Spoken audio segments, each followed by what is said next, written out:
Well, hey, thanks everyone for joining us. We appreciate the opportunity to really have a roundtable today. Subject really is nearshoring for us, and we want to make it super engaging and really have a dialogue in this space. So, Dave and I have a plan to speak for about 15 minutes and giving kind of our view in terms of what we're seeing on nearshoring, some of the unlocks that we have, some of the different things you need to be able to think about from a government standpoint, or how to work in Central America / Mexico. So we'll give an overview in that space. If you have a question, please put it in the chat. Or if you want to be able to join the dialogue, if you raise your hand, and Annette, I think you said that was in the reactions piece, right? To raise your hand. Correct. So Annette will moderate in this space. Dave and I will talk through some of the content and stay fairly high level in terms of what we're seeing. And what I'd say is, hey, the work that we've put together is really over the last, I would say, year in terms of working with clients and bringing them into the region, as well as about 10 years experience from a background standpoint in terms of working in the Americas overall. So we're super excited to engage with the group. Again, we want to make it highly interactive. So please ask questions. And we would love you guys as thought partners too, if you're seeing other things than what we're seeing today, or you just want to join in the dialogue. So thanks for joining us, and we look forward to really engaging with the group and having a good conversation here in this space.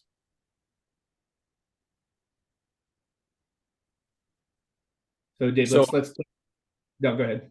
No, I was just going to say, quick agenda. We're going to talk about 3 general areas. What are we seeing today as keys to success for nearshoring? What are some of those unlocks that can support those keys? And specifically, what are some of the cultural and governance areas that we think are important to be considering as you're contemplating nearshoring? And then, as Bob said, we'll run through each of those pretty quickly. We want this to be a true roundtable where everybody gets a chance to comment and contribute and discuss and learn from each other. So we'll get into that Q&A pretty rapidly. Anything I missed there, Bob? No, great setup. All right. So let's get into the that first slide, which is what we're seeing is keys to success. That first bullet point around brand and factory strategy. Bob and I were at a conference in León, Mexico last week, and Bob started his part of the panel discussion with strategy, and I couldn't agree more. The way I tend to put it is know your why. Why are you getting after it? It's going to guide a lot of your decisions. Is it for risk reduction and diversification of manufacturing country of origin? Is it for speed and responsiveness to hit major trends or events? Is it for replenishment of kind of your standard, always available type products? Knowing that strategy is number one. And we've seen it, several times. Groups going, hey, let's nearshore. And the first question we ask is why? A lot of times people say, just going along with the flow. We think we need to do it.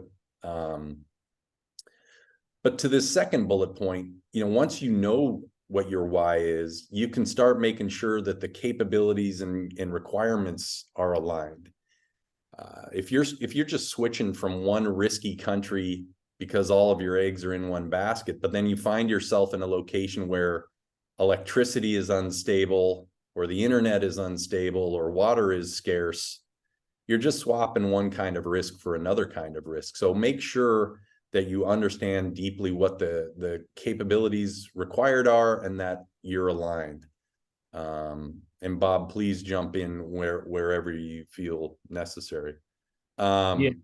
Just one thing to add there. So just on the capability side, I think the other thing is understanding current capabilities, and then ultimately, what do you want to be able to build out, right? So if you're a brand or you're a factory coming into the geography, having a strategy for ultimately, hey, what do you want to be able to deliver for your client?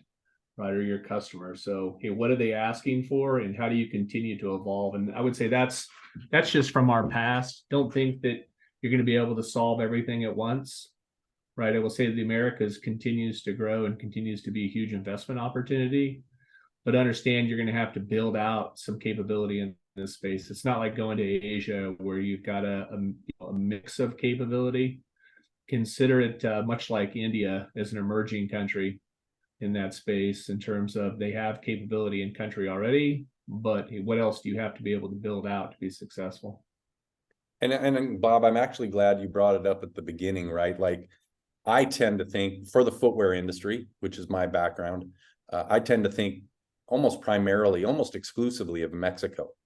But Bob is constantly reminding me, like, that's not the only nearshore country, right? What else is available, just south of there? So that's a big one. Partnerships. Again, Bob and I were at a conference in Mexico last week, and I was talking with some of the local government officials, and they seem to constantly bring up China. And I kept saying to them, don't try to be China. And I think that goes for your factory partnerships and relationships as well. I mean, maybe it's stating the obvious, and we've got a whole slide on it back in slide number 3, but it's a totally different culture. So don't think that the relationships with your tier 1 and tier 2 factories are going to be the same, and we'll talk a little bit about how it's different, and what drives and motivates some of your partners in that country. Cost framework. We have to start thinking about cost differently.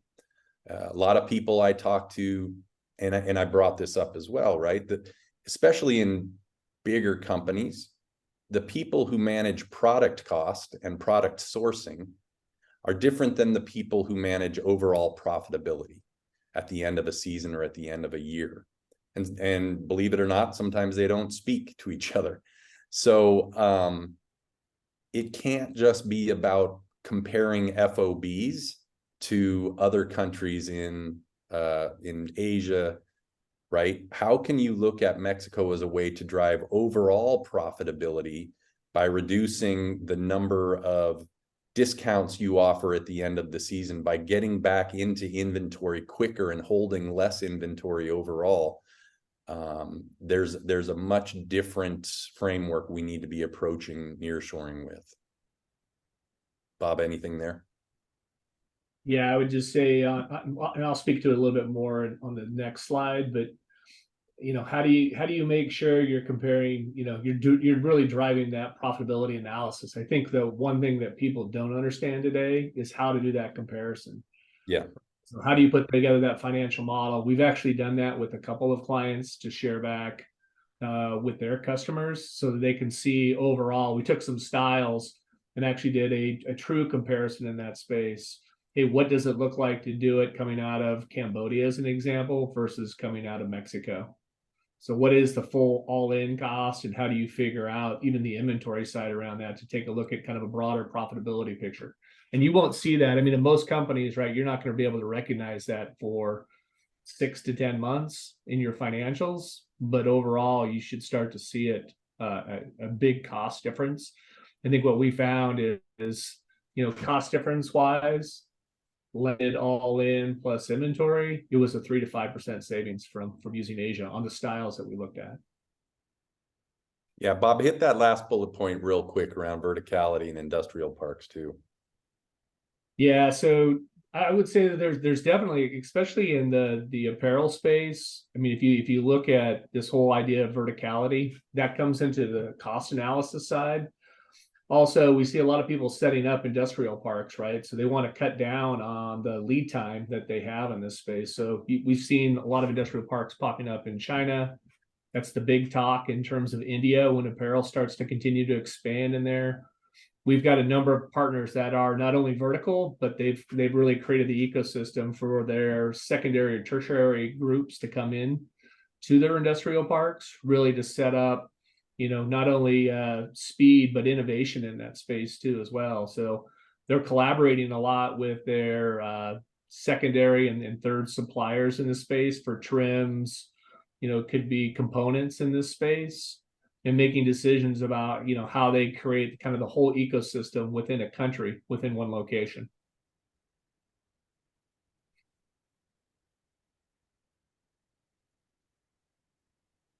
All right, so let's talk about some of the unlocks, right? And brand investments, Dave. I know you spoke about this, but if you think about it, a lot of brands continue to look at what we call MCO, or country diversification. So you have a number of Asian partners that are located in China, Thailand, Indo, Cambodia, Sri Lanka, etc. And now they continue to talk about, hey, how do they leverage or access the Americas, Mexico or Central America. The one thing that I would say here, like the unlock in my mind, is some of these states that want to be able to engage and really attract suppliers, they really need to develop a strategy. So when we were in Guanajuato talking with the footwear group down there, in front of their roundtable panel that we were a part of, we really talked about, hey, what's your strategy in this space? So what are you building out from a capability standpoint? How are you communicating out to the brands just what you're trying to drive, and the investment that you're making from a standpoint into the state or into the geography, so that you can continue to stand that up? If you guys have been following the news, right, you see a number of people, I don't know, I'll send an article out, or we'll post an article out, post this, but there's a great article that just came out today from Columbia Sports. They were in the New York Times talking about their risk aversion and what they're thinking about, and how they use the Americas in this space to grow their supply chain and really transition out of Asia. So really great article there. And if you look at, I think, Gap, Target, Columbia, between the three of them, they have a $600 million investment over the next 5 years that they've committed to in terms of growing. So I think it's not only brand, but I think it's also strategy too, in terms of how you're working with either a factory partner or a group of factories, or a state, in this case, like Guanajuato, which is a huge footwear supply chain area within Mexico, working with them to make sure they've really thought through what their investment strategy is and how they're going to be able to execute, really to really drive the brands, to give them a reason to come down. Secondary to that is JV acquisitions. We've seen a lot in this space, whether it's JVs or people saying, hey, what's the acquisition strategy? We're getting a lot of people from Asia coming over and asking, hey, who are the right factories to partner with in this space?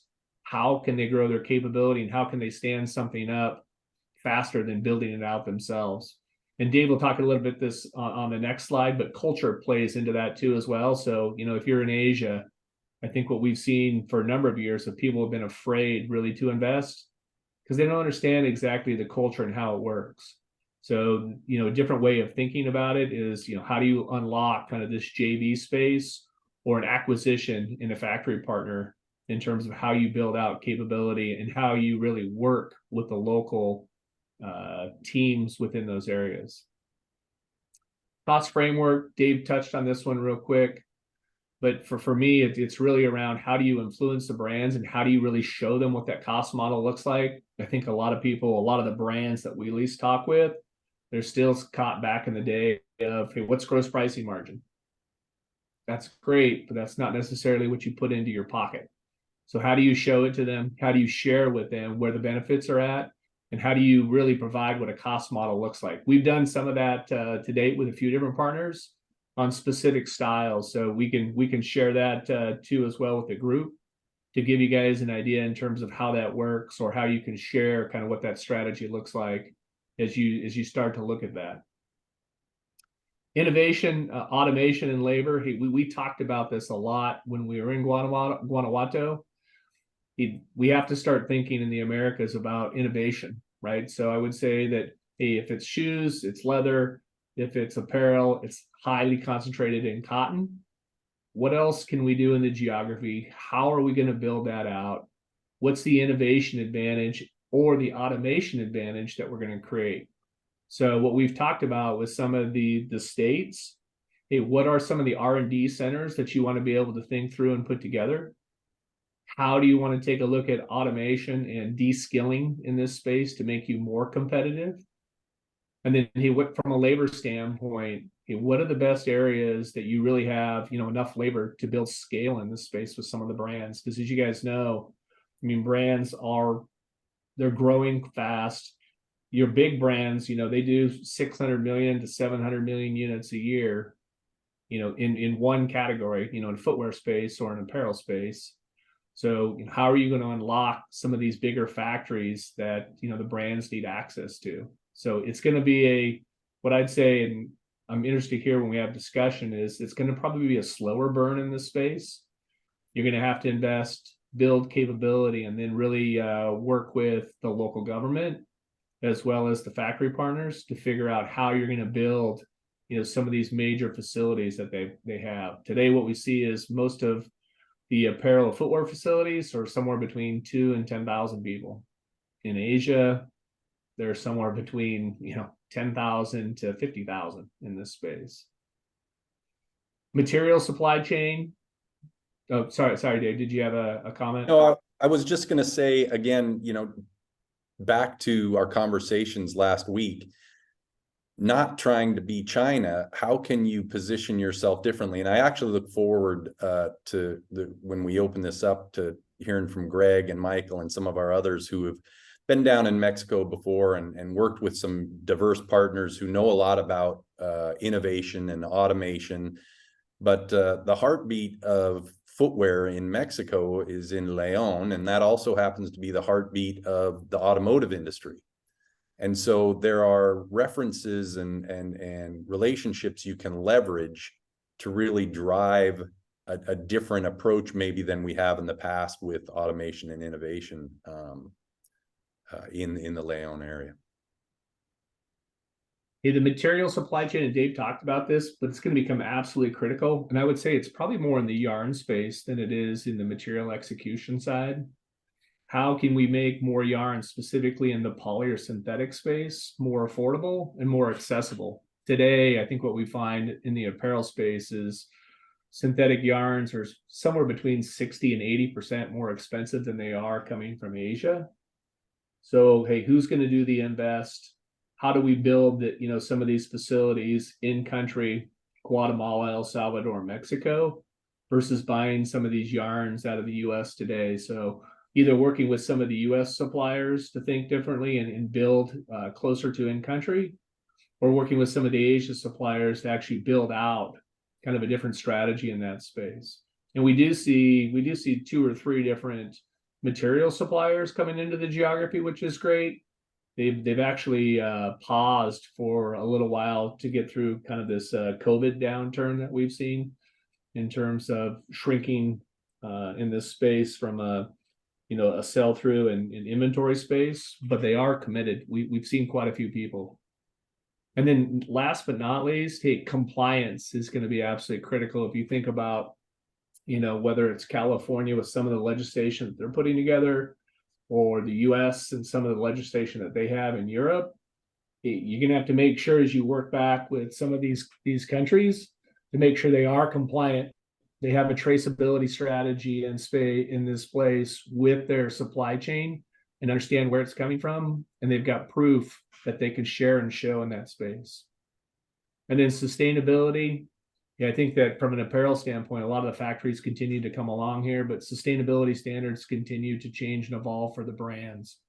How are you going to partner with those factories to make sure they're ready for that growth and really for that audit and that execution in that space? All right.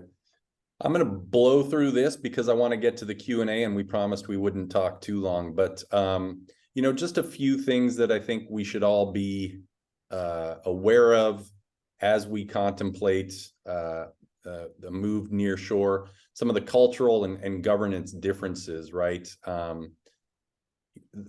Central America and Mexico have a very different level of cultural sensitivity, personal relationships, respect. They're very passionate. And quite frankly, they will not work on Saturdays.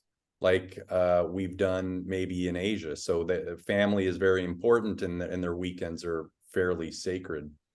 You know, making sure that, and this is something I think, again, we've seen with some of our footwear partners, making sure that there's a fit for the management style with your country GMs and your factory leaders, super important. Providing that cultural training to promote that understanding.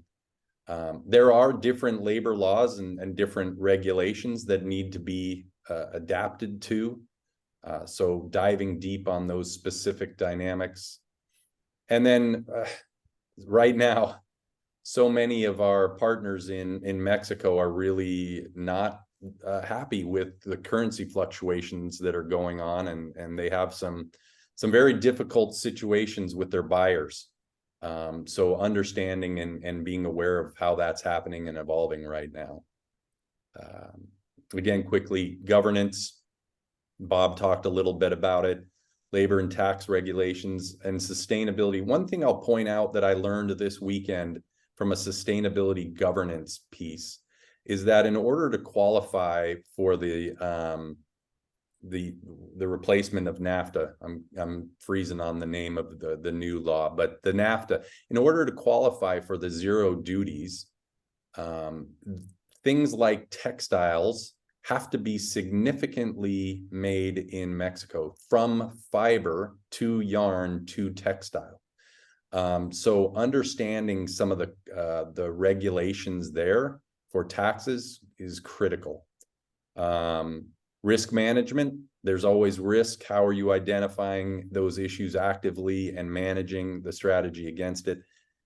Data security and confidentiality. I've been down there. A lot of factories are not what I would call very secure. It tends to be a little bit more relaxed in that regard. So let's make sure that we've got some efforts going on there. And then lastly, contractual agreements are critical. I was talking to actually our driver who was part of the Guanajuato Export Council, and he said the common response is in a moment, which could mean in an hour, it could mean in a day, it could mean in a couple weeks. So speed dynamics and understanding those related to contractual agreements and cultural differences are critical too. So with that, I'm really gonna wrap up, Bob and I being the only ones talking, and really invite you guys. It looks like, Annette, we've got a couple items in the chat. Let's go to those.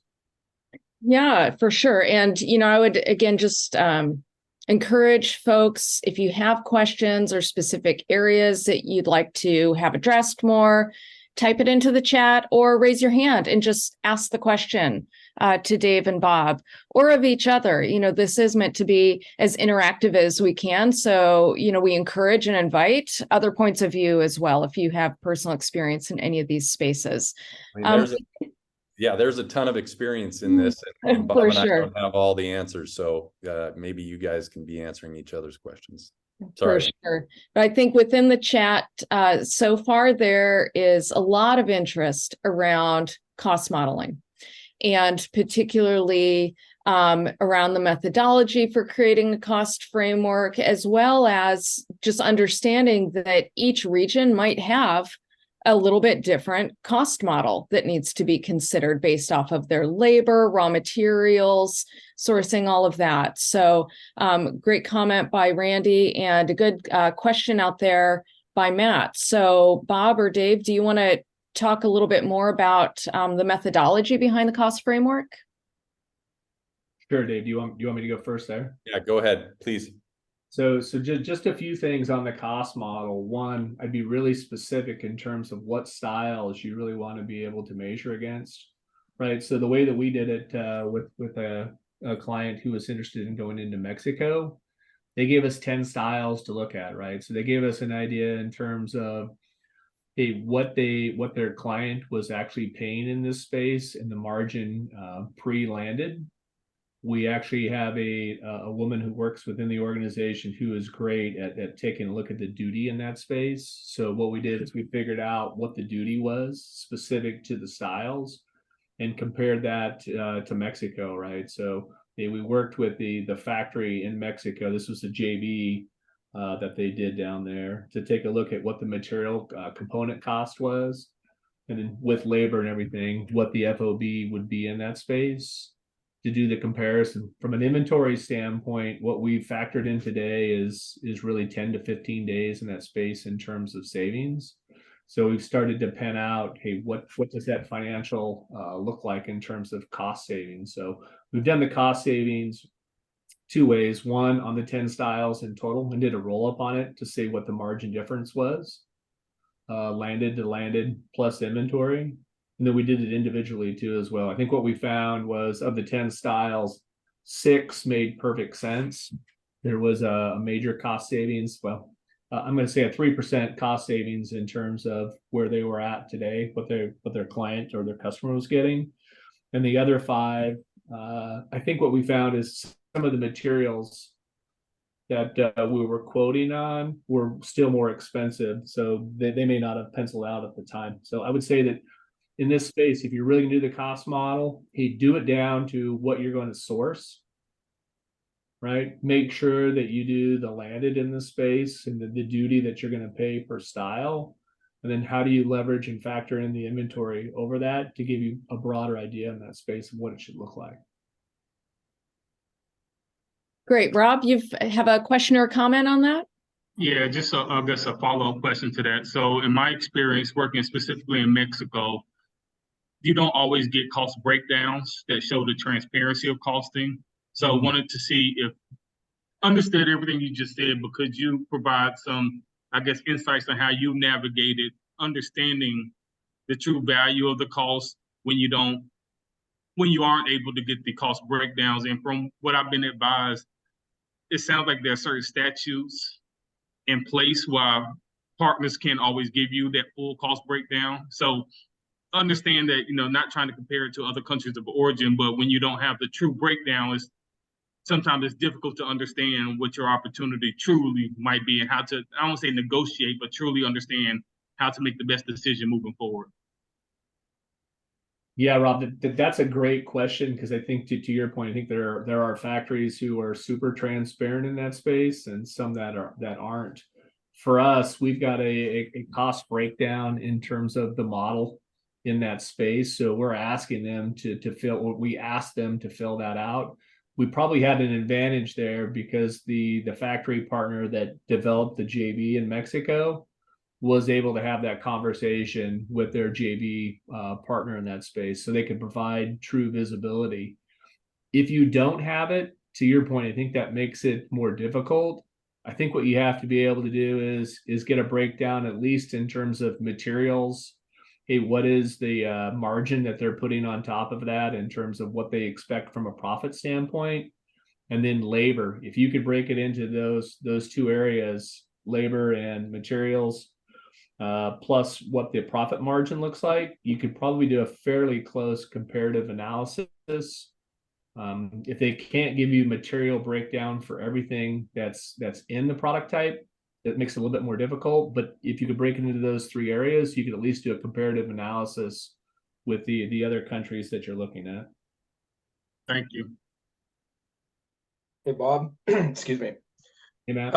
Quick question. Good to see you. It's been a while. How are you, when you're doing the margin analysis on the cost model, how are you weighting the inventory piece? Because you mentioned 10 to 15 day lead time savings. How are you quantifying how that lead time savings would influence buying decisions and inventory?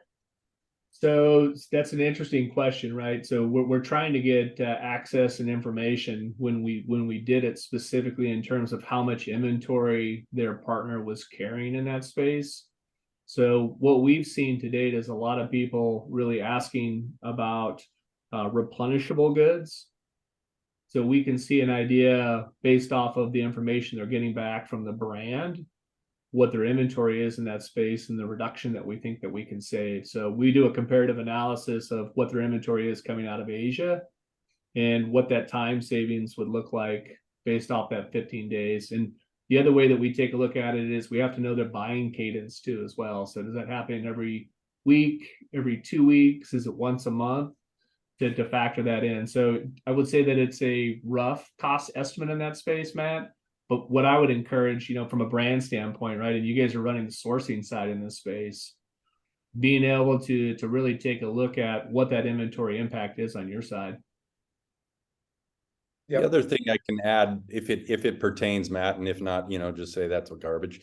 But I try to look at what percent of an order traditionally is discounted at the end of a year, just because you don't have a really good feel for what's going to go, and what is the impact to your profitability when you start discounting things at the end of a season, 25%, 30%, as well as the 2 or 3% that might remain that just gets written off altogether as you try to clear it out, right? That'll have some impact on your overall profitability as well. Cool. Thank you. Matt, the other thing that I would say is, starting to work with, and I'm sure you guys are doing this today, but work with your finance team to really do some of that modeling. I think they've got access to a ton of data in that space. So how do they provide it? And how do you work with them to actually run the model? Yeah, that's good. What else is out there? Who's got other questions or thoughts or comments? We seeded a few points here on this slide. I'm particularly interested in that bottom one. What have you discovered that you didn't know that you can share with others? But anything's welcome. Hey, Bob, this is Greg. I'm happy to maybe finish a couple comments on, to your point, the total cost equation, if that just helps put a closing thought on cost. Yeah. You okay with that? Yeah, absolutely. Would love it. So here's a way to think about this. And I had the opportunity to work with Bob and Annette, Dave, Michael Rao for 30 years or so at Nike. And I'm involved in a footwear startup now. And Dave and I have spent some time down in Mexico. And I actually think cost is a little bit different. For those who primarily work in the manufacturing space, the input costs are fairly simple and straightforward: labor, overhead, material, profit, etc.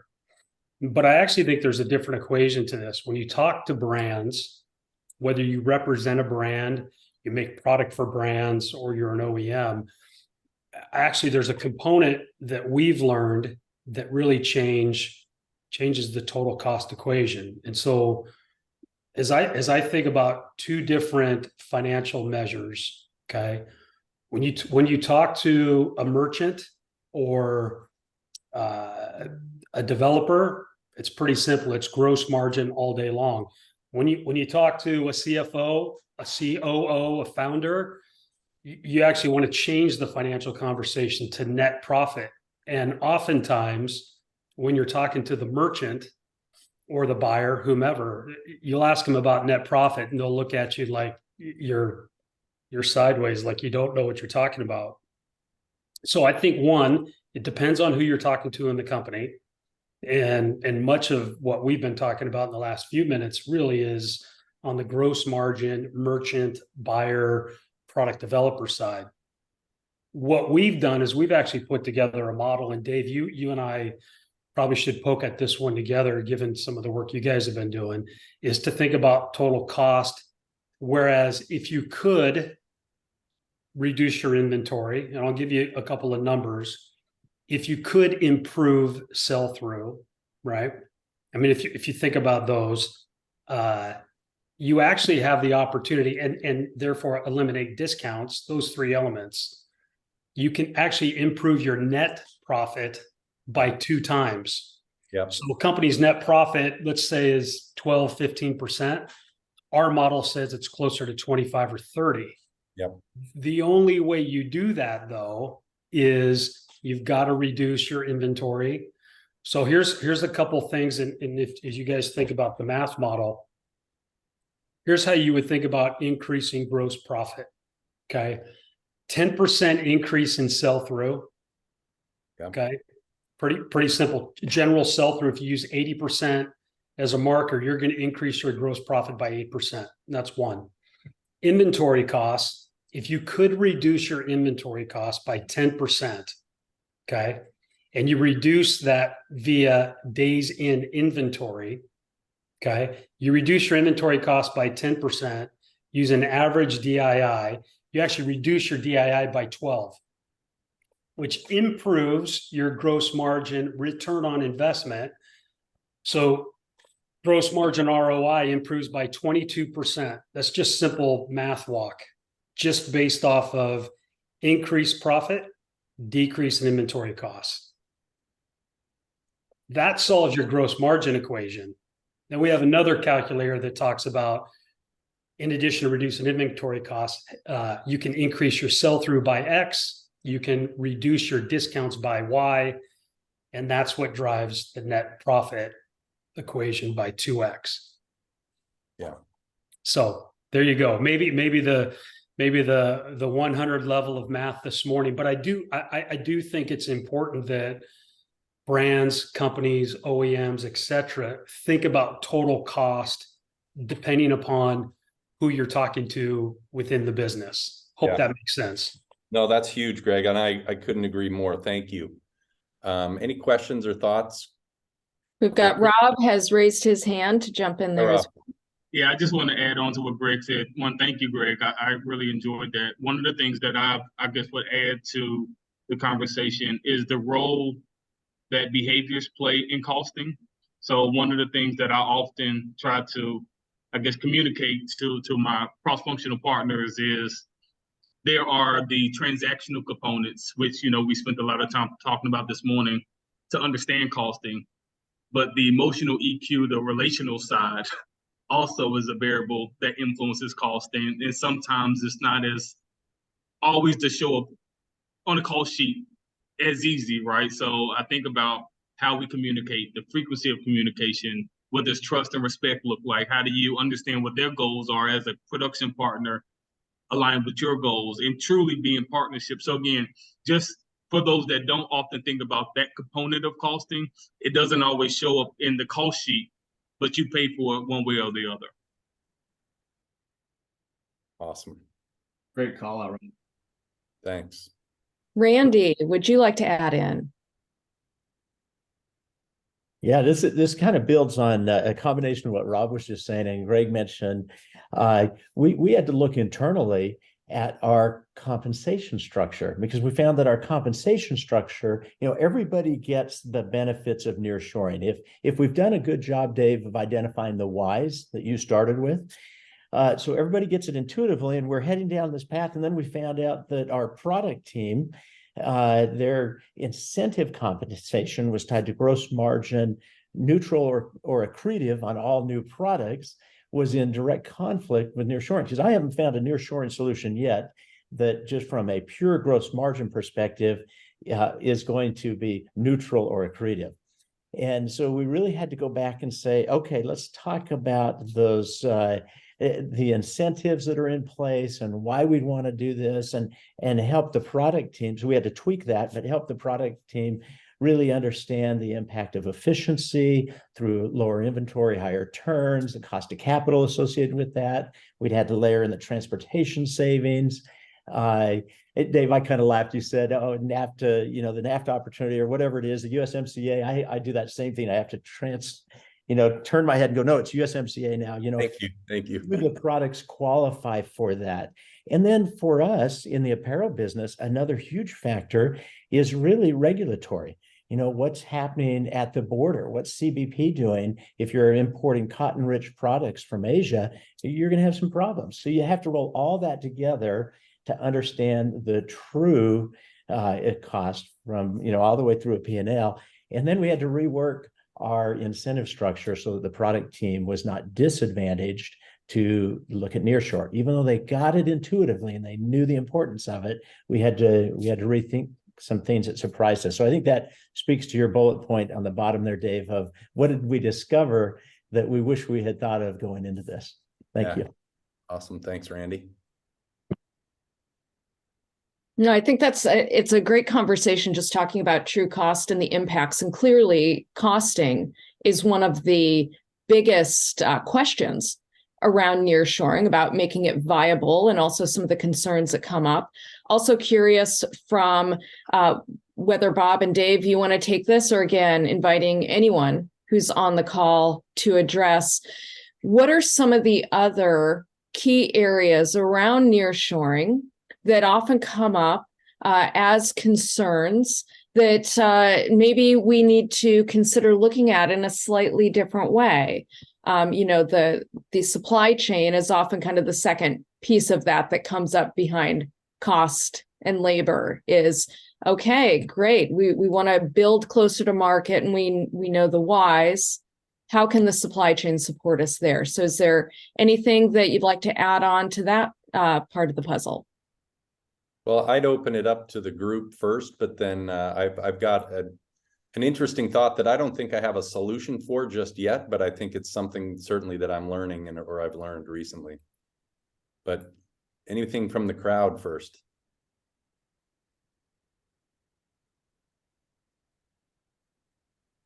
Have an idea, but I don't know if it's a fully formed thought. So I'll borrow some language that I got from a friend of mine. This is first draft thinking. I often think so. I guess in full transparency. So I work for a startup within a major retailer, right? So a brand that incubated and launched another brand. And I set that preface on Western Hemisphere or nearshore for, I would say, the parent company was really built around a sourcing strategy that valued speed and agility, right? And being able to react to the market.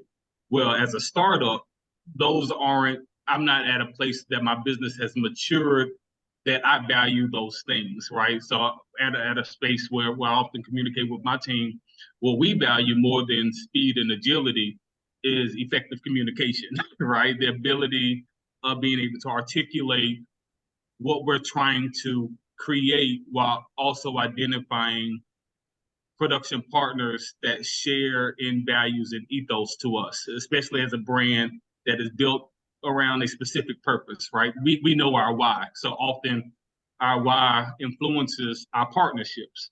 So when you don't have speed and agility as the reason why you're going to nearshore, trying to look at what is a strong reason to be there when the obvious isn't the reason why you're there.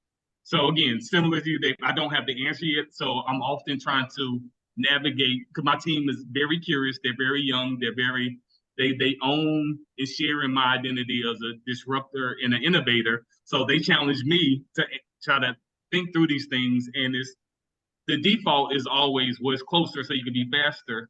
But when your business doesn't necessarily need that, it provokes a different second level chain of thought and thinking about why am I in Mexico? Why am I in Peru? Why am I in Guatemala? And what beyond, again, the ESG or whatever the component that may be driving that partner, what other values do they bring to the table? Yeah. So again, not a fully formed thought, but just some. No, but let me try to build on it, Rob, because I really like it. When we were in Mexico last week, one of the questions posed to us is, what are the brands really looking for? And I went through a list, but at the bottom, I said, they also want ease. They want ease of working with their partners. And one of the things that's important, because I was comparing Mexico to India, right? And while the US and the Mexican cultures are not perfect, they're super familiar, right? Like 20% of the American population is Hispanic descent. And we understand each other, and whereas it's very foreign culture over in India. The language is different, the culture is different. Being in the same time zone as your product creation partners is super easy relative to somebody that's halfway around the world. I think India time zone is 12.5 hours from the West Coast of the United States. Your travel budgets and your travel times are significantly, I mean, what, 60% can be cut off of a typical, probably more. So that you brought up, Rob, I think communication, but I just spin that all into this notion of ease. Does that play? Absolutely. You're spot on. That's the thing we often play around. I want to work with people that I can sleep well at night and not have to worry about that 3 a.m. phone call. So you're spot on with these. Yeah. Randy. Yeah, well, Rob, first of all, every time I'm in Nicaragua, El Salvador, Honduras, I wonder why I'm there. Okay, so that's just part of the deal. What we found in nearshoring was a real change in just the supply chain dynamics. We went from sourcing in other parts of the world where our partners were vertically integrated and they did everything. We placed the purchase order and a finished product is delivered, to having to be orchestra conductors. We were having to work with multiple suppliers in a nearshore relationship. And it was really tough and challenging and something that we had not exercised our muscles in for a long time. And we were a little ill-prepared to do that. So we eventually, we had to do some of that. There's no avoiding that, I don't think. But we also found some partners that were vertically integrated, and it required us to lean in and make some investment to help with their investment and commitment to becoming vertically integrated. But boy, was it nice when we got to the point where we could find, partners that had the capacity to be able to become vertically integrated or that already were. And that was a huge difference maker for us when we found those. Yeah, just one other thing that comes to my mind when you talk about ease and everything everybody's talking about is just safety, right? Randy, when I hear you say Nicaragua, El Salvador, and some of the Central America and even Mexico, right? Making sure that people understand that they are safe when they travel there, or making sure the factories provide that level of security so people aren't afraid. Because I do think there is a perception that whether it's Mexico or Central America, that, security risk is one thing that people stay up at night or think about. So, whoever you're partnering with in that space, just making sure they understand, especially in Honduras. I mean, Honduras is a great place to work, but I think that most people think that it is relatively unsafe to travel down there. Just how the country works, the dynamic.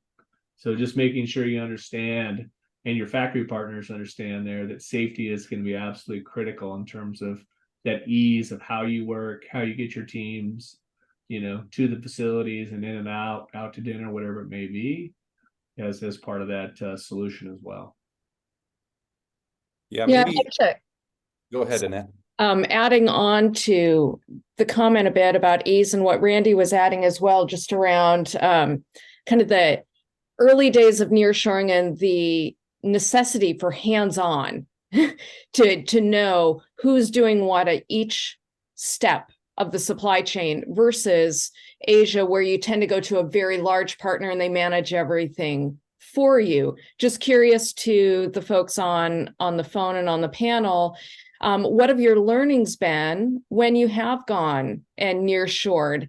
Are there strategies or tips or tricks that you've learned in order to smooth out that navigation of the different steps in the supply chain and how to make each of those different pieces of the puzzle come together a little bit more easily?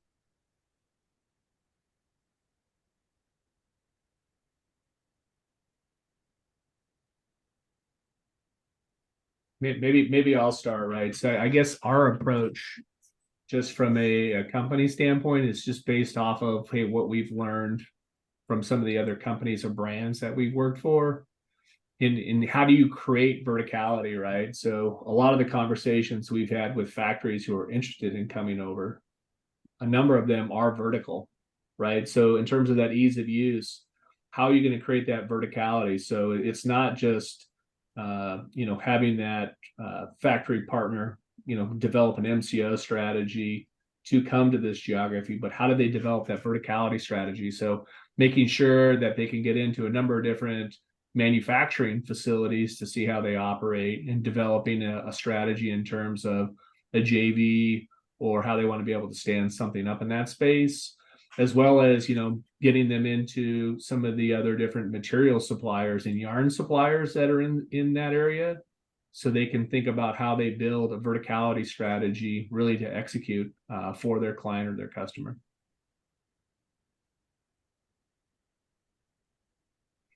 Hey, we got just a few more minutes here, but I want to throw a curveball in right at the end and get some thoughts or questions. I think most of us have been thinking a little bit about traditional, what I would call maybe mass manufacturing. There is a whole other, method of distribution around D2C and fulfillment of D2C orders out of Mexico. Has anybody had any experience? I learned one fact that I shared with Greg and his team that I'll save, but I'd love to hear other people's experiences or thoughts based on that. Anybody looking at D2C fulfillment out of Central America or Mexico?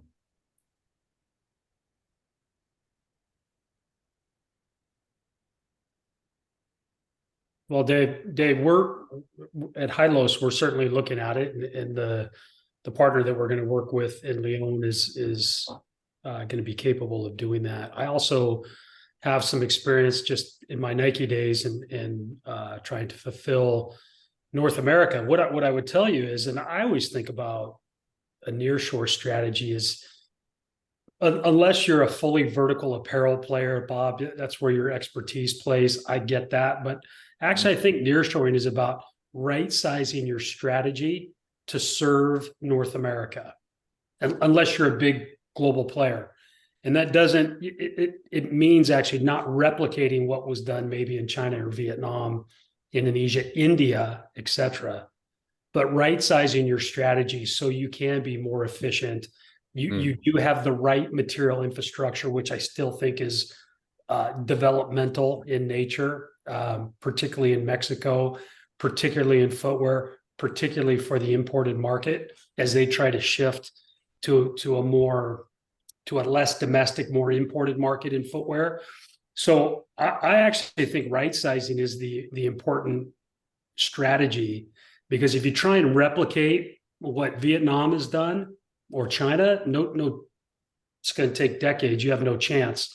And quite frankly, the supply chain and the consumers are going to require companies to do it far faster, much more quicker, way more efficient. And so as we build out our nearshore strategy, it's going to be super purposeful, where we actually talk about really end to end, all the way from not just how you design and use materials differently, but what's the fulfillment model as well, too, to Dave's point, which we did a decent job with at Nike, but not a great job. While the success of Mexico was very high in terms of product development and even product innovation, the big companies have a hard time absorbing, okay, well, how do I deal with that? Because now I can serve the North America marketplace in 5 days as opposed to 60. Yeah. And just the factoid that I was going to bring up, and please don't quote me as a shipping expert, but speaking with some of our factories down there, shipping one pair of shoes from Leon to places in the US, $75, right? And so Bob and I have some conversations with some connections at Federal Express and others to just kind of get to the root of that. But these are realities of D2C fulfillment, orders of one. It's not the same. If you're shipping from LA to Boston, it's $25. I'm not sure yet. I'm trying to get to the bottom of it, why it's $75 from Leon to Boston, something like that. So look, we're getting close to the end here. Bob, you want to wrap us up? Sure. So, hey, thanks for joining, guys. I think that, for us, Dave and I we're really trying to build out a nearshoring, or continue to build out a nearshoring strategy here. So, hey, for the people who are brands or manufacturers, if you need help and support in this space, we'd love to connect. We'd love to get additional thoughts in the space, but we're going to continue building out, hey, what that playbook looks like. We've had a number of different clients, whether it's footwear or apparel in this space, come to us. So, we've got people in country who can help us find facilities or find those facilities that you may want to be able to do JVs with. We also have people that can landscape in this space who can help you put the cost models together and help you understand, material ecosystems, be able to help you understand culture and how you should approach that, right? So if you think you're from Sri Lanka and you want to be able to bring your management team from Sri Lanka into a Mexico or Central America, we would probably advise not the right strategy. You would probably want an operational team that's from the country who really understands the people. So we're here to help and partner in this space. And if you have questions, please reach out. And we love the dialogue. Hey, we're going to continue to have roundtables in this space. So the last thing that I would ask from the group is, if there are other areas of conversation you want to be able to have, hey, we'd love to hear, whatever problems you're seeing from your industry, and where you need additional thought partners, and let us leverage our greater networks together in terms of how we bring people together and talk about that.